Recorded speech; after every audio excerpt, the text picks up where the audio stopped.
What is up, YouTube? It's your boy Jerry, and today's video is going to be on the Miami Heat, and we're going to be talking about how they're going to be the dark horses of the East this year. And we're going to get right into this video, man. Now, when we look at the Eastern Conference, the two teams everybody keep talking about is the defending champs, the Milwaukee Bucks, and then the Brooklyn Nets. And the third best team in the conference is really is really up for debate. You can go with Philly. You can go with the Atlanta Hawks, but I think it's the Miami Heat, and I think it's the Miami Heat primarily because of the job that they did in the offseason this year, which I feel like their offseason has been pretty underrated. I think the best move is pretty obvious. The best move they made this offseason is signing Kyle Lowry, and it was a sign and trade, but anyways, getting Kyle Lowry is pretty huge for them. First, you get a guy who brings championship pedigree, to the team, winning a championship in Toronto in 2019. And then you get like a hell of a basketball player. Last season, Kyle Lowry averaged 17 points and seven assists, in which I feel like it was a season that the Toronto Raptors themselves didn't really take that seriously. It was a weird season for the Raptors, and Kyle Lowry still he pretty much had a pretty decent season. But what he's going to be added for this to this team is he's going to be taking pressure off of Jimmy Butler and Bam Adebayo when it comes to playmaking for others, and because they finally getting a point guard since they had Jimmy Butler.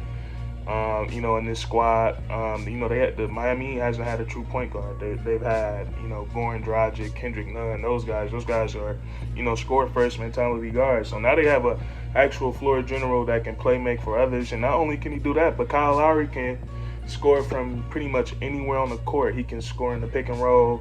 He can move without the ball. He can, he can make a move and get around, most defenders. So, Kyle Lowry is a pretty solid player. And also, he's a great defender. He's one of those annoying, he's one of those annoying defenders. He's going to get all in you. He's going to keep reaching. He's going to, he's just going to make you work, up and down the court. So Kyle Lowry was a solid pickup for the Heat. Really excited to see what he's going to do for them.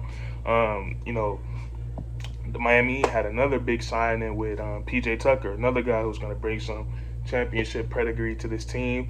And what PJ Tucker just bring to the team as far as like on the actual basketball court, he brings floor spacing and he brings great defense. And he's going to space the floor because PJ Tucker's one of the things he's known for is shooting corner threes. He always has one of the highest 3-point shooting percentage from the corner in the NBA. So you got that. And then you got a guy that's just gonna, he can pretty much, he's probably gonna be guarding the best player every night. Him and Jimmy Butler. We've seen how hard he was making KD work I think that was the semifinals. We've seen how hard he was making him work, in that round of the playoffs. So, you get a guy that's just he's just a hard-nosed player. He's gonna work hard, grab rebounds, play defense, and hit corner threes. So, that's another solid pickup for the Miami Heat. I think another this is an underrated move is re-signing Victor Oladipo to $2.4 million this year.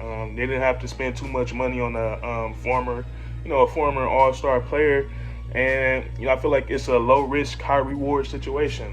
You get Victor Oladipo because the only question mark on him is his health. We all know if he gets healthy, he's going to be a hell of a player. So having him, he can create for himself. Get to the rim, shoot the three ball, and he's one of the best on ball defenders in the league, and he's very athletic. So if he could get healthy, he's going to be a huge help to this Miami Heat team. So that's another move that happened this offseason. Keeping Dwayne Dedman, they got him late in the season last year, and they decided to bring him back on the veterans minimum. I feel like he's going to be, he's like the perfect backup center. He averaged like 7 points and 5 rebounds a game, but he wasn't playing that long. And if you look at his stats, like on the part, if he was to play 36 minutes. He would average like 19 points and 15 rebounds. That probably won't really happen, but that's just showing how how great his numbers is in such little time. So, but Dwayne Dedmon is, he's like 7 feet 7'1". He can protect the rim. He can he can rebound, and he can and he can score the ball under the basket. Something something you want every backup center to do. So that was a good re-sign. They also picked up one of the twins, Markieff Morris from the Lakers, and he just add that toughness, that grittiness. And the Miami Heat is that type of team, so he's gonna fit right in with that group of guys. So he's a great pickup. He can shoot the three ball a little bit too. He didn't have the best season. He didn't have the best season last year with the Lakers, but it was a weird season. To me, last season was a weird season. It didn't feel. I don't know. Some felt off about last season, but it's probably all that all that COVID stuff, man. It was just a tough season, but they got him, and they gave Duncan Robinson. They was able to keep him for long term, 5 years, 90 million. He's one of the better not even one of the better, but one of the best 3-point shooters in the entire NBA. He's been proving his worth these last couple of years, and it's really a special thing to see because I think he was undrafted out of Michigan, so he done really climbed his way up, man. So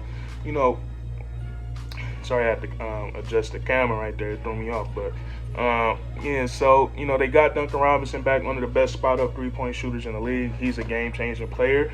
Now I just named you all the all these little all these things the Miami Heat did in the offseason. That you add all those guys to the group that they already had. We already know the star of the team, Jimmy Butler. We saw the crazy performance he put on in the 2020 NBA Finals when he dropped that crazy triple-double, when he was literally putting everything on the line. So you still got Jimmy Butler. I feel like he's gonna be even hungrier this season after the disappointing season he had last year due to COVID. COVID really took a toll on him. He said he lost like 15 or 20 pounds.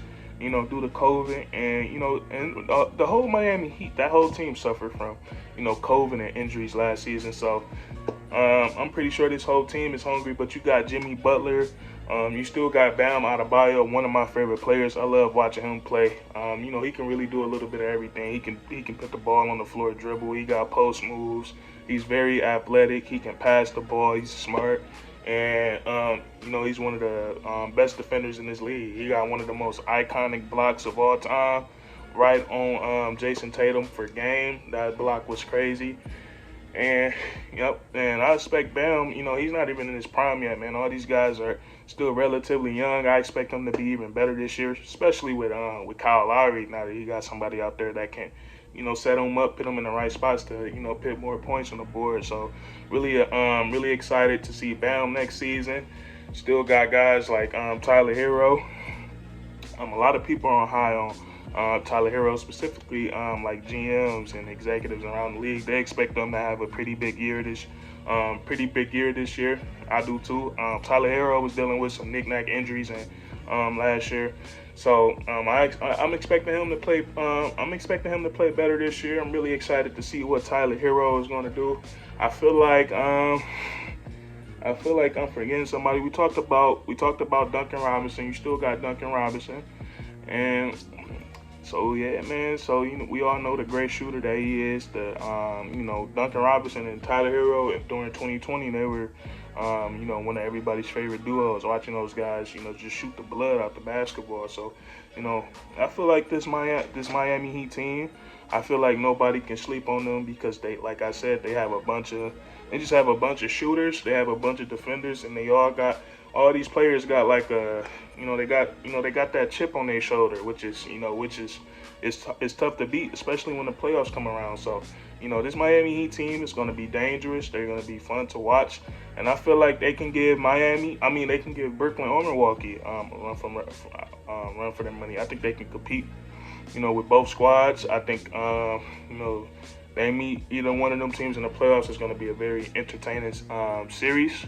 So that's it for this video, man. If you guys enjoyed, please leave a like, comment down below what you think the Miami Heat ceiling is for next season, and subscribe for more weekly content, man. We do this all the time, and that's curtains.